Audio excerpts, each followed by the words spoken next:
જય ગૌ માતા।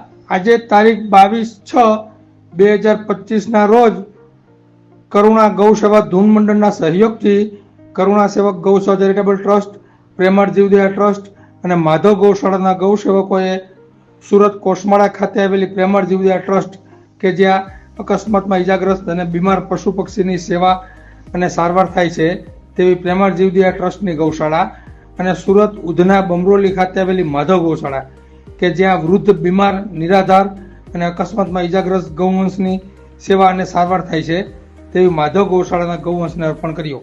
જય ગૌ માતા, જય ગોપાલ।